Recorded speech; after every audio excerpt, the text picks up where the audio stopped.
வணக்கம். ஆகாஷ்வாணி புதுச்சேரி மாநில செய்திகள் வாசிப்பவர் நாராயணசாமி.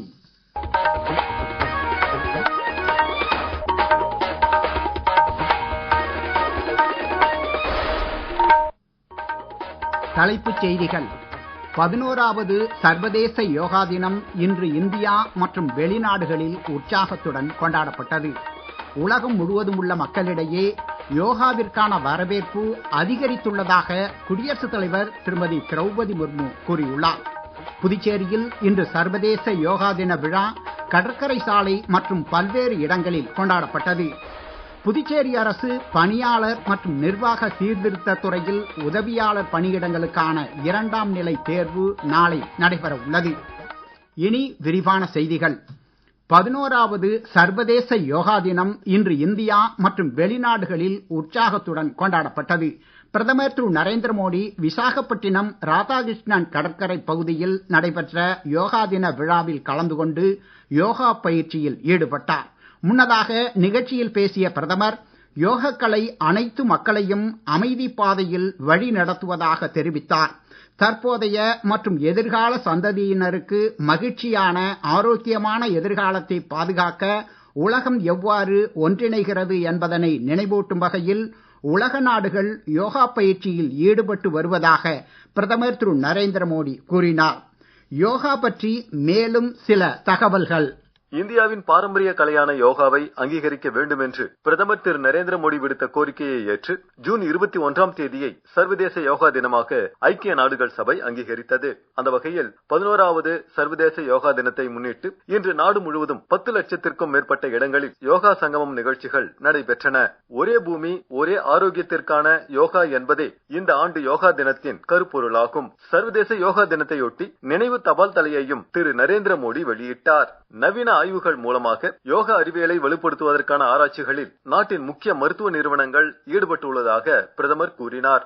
யோகாசனத்துடன் சான்றளிக்கப்பட்ட சிகிச்சை முறையை இந்தியா ஊக்குவித்து வருவதாகவும் புதுடெல்லியில் உள்ள எய்ம்ஸ் மருத்துவமனையில் இத்தகைய சிகிச்சை வெற்றிகரமாக அளிக்கப்பட்டு வருவதாகவும் அவர் தெரிவித்தார். இதயம் மற்றும் நரம்பியல் பாதிப்புகள் குறித்து சிகிச்சை அளிப்பதில் யோகா முக்கிய பங்கு வகிக்கிறது என்றும் பெண்களின் உடல் மற்றும் மனம் ஆரோக்கியமாக திகழ யோகா உதவுகிறது என்றும் பிரதமர் கூறினார். நவீன மருத்துவத்தில் யோகா இடம்பெற வேண்டும் என்ற இந்தியாவின் திட்டம் ஒட்டுமொத்த உலக மக்களின் நலனை நோக்கமாக கொண்ட ஒருங்கிணைந்த முயற்சி என்றும் திரு மோடி குறிப்பிட்டார். குடியரசுத் தலைவர் திருமதி திரௌபதி முர்மு டேராடூனில் நடைபெற்ற யோகா தின நிகழ்ச்சியில் பங்கேற்று பேசினார். யோகாவிற்கு உலகில் வரவேற்பு அதிகரித்துள்ளதாக திருமதி திரௌபதி முர்மு கூறினார். உள்துறை அமைச்சர் திரு அமித்ஷா குஜராத் மாநிலம் அகமதாபாத்தில் நடைபெற்ற யோகா தின நிகழ்ச்சியில் பங்கேற்றார். புதுடில்லியில் நடைபெற்ற நிகழ்ச்சிகளில் மத்திய அமைச்சர்கள் திரு ராஜ்நாத் சிங், திரு ஜே.பி. நட்டா, திருமதி நிர்மலா சீதாராமன், திரு தர்மேந்திர பிரதான் உள்ளிட்டோர் கலந்து கொண்டனர். சென்னை தாம்பரம் தேசிய சித்த மருத்துவ நிறுவனத்தில் நடைபெற்ற யோகா தின நிகழ்ச்சியில் மத்திய தகவல் ஒலிபரப்புத்துறை இணை அமைச்சர் டாக்டர் எல் முருகன் கலந்து கொண்டார். நம் நாட்டின் தொன்மையான யோகக்கலை 170க்கும் மேற்பட்ட உலக நாடுகளில் பின்பற்றப்படுவதாகவும் அவர் தெரிவித்தார். ஈரானின் வான்பரப்பு மூடப்பட்டுள்ளதால் அந்நாட்டின் அண்டை நாடான துர்க்மெனிஸ்தானிலிருந்து சிறப்பு விமானம் மூலம் நேற்று இரவு 290 இந்தியர்கள் புதுடில்லி அழைத்து வரப்பட்டனர். அண்டை நாடுகளுக்கு உதவும் நல்லெண்ணத்துடன் மனிதாபிமானத்துடனும் டெஹ்ரானில் உள்ள இந்திய தூதரகம் ஆபரேஷன் சிந்து நடவடிக்கையின் ஒரு பகுதியாக ஈரானின் சிக்கித் தவிக்கும் நேபாளம் மற்றும் இலங்கை குடிமக்களை ஈரானிலிருந்து அழைத்து வரும் முயற்சிகளை மேற்கொண்டுள்ளது. நீங்கள் கேட்டுக்கொண்டிருப்பது மாநில செய்திகள். कुछ लोग सोचते हैं योग के लिए फ्लेक्सिबिलिटी चाहिए, लेकिन फ्लेक्सिबिलिटी तो सोच में होनी चाहिए ना कोई बंधन, ना कोई बॉडी टाइप। बचपन हो या 55, व्हील चेयर हो या वर्क फ्रॉम होम, योग सबका हक है। योग जीवन से जब जुड़ता है, एक सहज क्रिया बन जाता है, तो वो प्रतिपल उसका बेनिफिट देता रहता है। आइए इस 21 जून हम सब हिस्सा बने अंतर्राष्ट्रीय योग दिवस का और करें स्ट्रेच एंड चिल योग के साथ। புதுச்சேரி கடற்கரை சாலை காந்தி திடலில் இன்று காலை நடைபெற்ற சர்வதேச யோகா தின விழாவினை துணைநிலை ஆளுநர் திரு கைலாஷ்நாதன், முதலமைச்சர் திரு ரங்கசாமி ஆகியோர் தொடக்கி வைத்தனர். இதில் மாணவர்கள், யோகா பயிற்சியாளர்கள், பொதுமக்கள் உட்பட 4000த்திற்கும் மேற்பட்டோர் கலந்து கொண்டு யோகா பயிற்சி செய்தனர். நிகழ்ச்சியில் கலந்து கொண்டு உரையாற்றிய முதலமைச்சர் திரு ரங்கசாமி, முனிவர்களால் நமக்கு வழங்கப்பட்ட யோகக்கலையை உலகம் முழுவதும் அறியச் செய்வதில் பிரதமர் திரு நரேந்திர மோடி வெற்றி கண்டுள்ளார் என்று கூறினார். இது பற்றி அவர் மேலும் கூறுகையில், யோகா ஒரு கலை. அந்த கலை நம்முடைய பாரத நாட்டினுடைய பெருமையை விளக்குகின்ற ஒன்றாக இருப்பதை நாம் பார்க்கின்றோம். மனம் அமைதியோடு இருந்தால் உடல் ஆரோக்கியமாக இருக்க முடியும். உடல் ஆரோக்கியமாக இருப்பதற்கு நம்முடைய மனதை ஒருங்கிணைத்து செயல்படுத்துகின்ற நிலையில் இந்த யோகா கலை அமைந்திருக்கிறது. யோகா கற்று தெரிந்தவர்கள், யோகா செய்து கொண்டிருப்பவர்கள் எப்பொழுதும் ஆரோக்கியமான இருப்பதை நாம் பார்க்கின்றோம். வயது முதிர்வு என்பதை அறிய முடியாத நிலையில் அவருடைய உடல் இருப்பதை நாம் பார்க்கலாம். நோயற்ற வாழ்வு என்பது மிக அவசியமான ஒன்று. அந்த நோயற்ற வாழ்வுக்கு யோகா கலை மிக அவசியம். யோகா கலையை நாம் நம்முடைய புதுச்சேரி மாநிலத்தில் பல ஆண்டுகளாக நடத்தி கொண்டிருக்கின்றோம், பரிசுகள் வழங்கிக் கொண்டிருக்கின்றோம். இதேபோல் காரைக்காலில் நடைபெற்ற யோகா தின விழாவில் குடிமைப்பொருள் வழங்கல் மற்றும் நுகர்வோர் விவகாரங்கள் துறை அமைச்சர் திரு PRN திருமுருகனும், ஏனாமில் நடைபெற்ற சர்வதேச யோகா தின விழாவில் புதுச்சேரிக்கான டெல்லி சிறப்பு பிரதிநிதி திரு மல்லாடி கிருஷ்ணராவும் நிகழ்ச்சியை தொடக்கி வைத்தனர். நூற்றுக்கணக்கான மாணவர்கள், இளைஞர்கள், அரசு அதிகாரிகள் இந்நிகழ்ச்சியில் பங்கேற்றனர். புதுச்சேரி அகில இந்திய வானொலி நிலையத்திலும் யோகா தின விழா கொண்டாடப்பட்டது. நிகழ்ச்சிக்கு நிலையத்தின் நிகழ்ச்சி பிரிவு தலைவர் மயிலாடுதுறை திரு தா செந்தில்குமார் தலைமை ஏற்றார். பொறியியல் பிரிவின் உதவி பொறியாளர் திருமதி ஆர் ஜெயந்தி, நிகழ்ச்சி அமைப்பாளர் திருமதி AB எலிசபெத், செய்தி பிரிவு தலைவர் திரு பிபின் எஸ் நாத் உட்பட நிலைய அதிகாரிகள், அறிவிப்பாளர்கள், தொகுப்பாளர்கள், ஊழியர்கள் கலந்து கொண்டு யோகா பயிற்சி மேற்கொண்டனர்.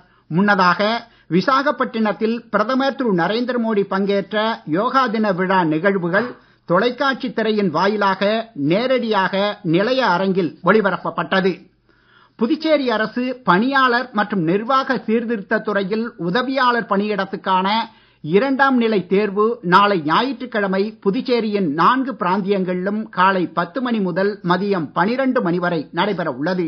தேர்வர்கள் காலை 9:30 மணிக்குள் தேர்வு மையத்தில் இருக்க வேண்டும் என்றும் அதற்கு பின் வருவோருக்கு அனுமதி மறுக்கப்படும். கருப்பு வண்ண பால் பாயிண்ட் பேனா, நுழைவுச் சீட்டு மற்றும் அசல் அடையாள அட்டை மட்டுமே கொண்டு வர வேண்டும். இதர பொருட்களுக்கு அனுமதி இல்லை என்றும் அத்துறையின் செய்தி குறிப்பில் தெரிவிக்கப்பட்டுள்ளது.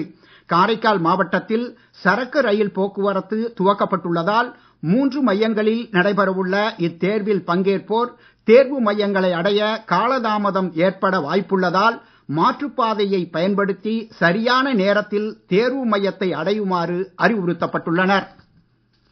புதுச்சேரி காவல்துறை சார்பில் வாரந்தோறும் சனிக்கிழமைகளில் பொதுமக்களின் புகார்களை கேட்டறிந்து தீர்வளிக்கும் மக்கள் மன்றம் இன்று காரைக்கால் திருப்பட்டினம் காவல் நிலையத்தில் நடைபெற்றது. 30க்கும் மேற்பட்ட பொதுமக்கள் கலந்து கொண்டு நகை, பணம், நிலம் உள்ளிட்ட மோசடிகள் குறித்த புகார்களை தெரிவித்தனர்.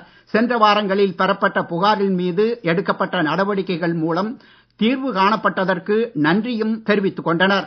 கொடுக்கப்பட்ட புகார்கள் மீது உரிய நடவடிக்கைகள் எடுக்கப்பட்டு தீர்வு காணப்படும் என முதுநிலை காவல் கண்காணிப்பாளர் திரு லட்சுமி சௌஜன்யா நம்பிக்கை தெரிவித்தார்.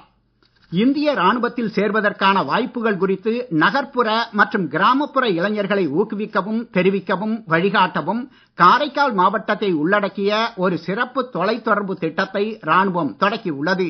கேரவன் டாக்கீஸ் என்ற சிறப்பு விளம்பர வேன் வரும் 23ஆம் தேதி முதல் ஜூலை 1ஆம் தேதி வரை காரைக்காலில் உள்ள கல்வி நிறுவனங்களுக்கு சென்று இந்திய ராணுவத்தில் தொழில் வாய்ப்புகள், இளம் ஆர்வலர்களின் சந்தேகங்கள் குறித்த விளக்கம் உள்ளிட்டவை பற்றிய உண்மையான தகவல்களை தெளிவுபடுத்த உள்ளது. பாரிஸில் நடைபெற்ற பாரிஸ் டைமண்ட் லீக் ஈட்டி எறிதல் போட்டியில் இந்திய வீரர் நீரஜ் சோப்ரா 88.16 மீட்டர் தூரம் எறிந்து பட்டத்தை வென்றார். மீண்டும் தலைப்புச் செய்திகள். 11வது சர்வதேச யோகா தினம் இன்று இந்தியா மற்றும் வெளிநாடுகளில் உற்சாகத்துடன் கொண்டாடப்பட்டது. உலகம் முழுவதும் உள்ள மக்களிடையே யோகாவிற்கான வரவேற்பு அதிகரித்துள்ளதாக குடியரசுத் தலைவர் திருமதி திரௌபதி முர்மு கூறியுள்ளார். புதுச்சேரியில் இன்று சர்வதேச யோகா தின விழா கடற்கரை சாலை மற்றும் பல்வேறு இடங்களில் கொண்டாடப்பட்டது. புதுச்சேரி அரசு பணியாளர் மற்றும் நிர்வாக சீர்திருத்த துறையில் உதவியாளர் பணியிடங்களுக்கான 2ஆம் நிலை தேர்வு நாளை நடைபெற உள்ளது. இத்துடன் இந்த செய்தி அறிக்கை நிறைவு பெறுகிறது. வணக்கம்.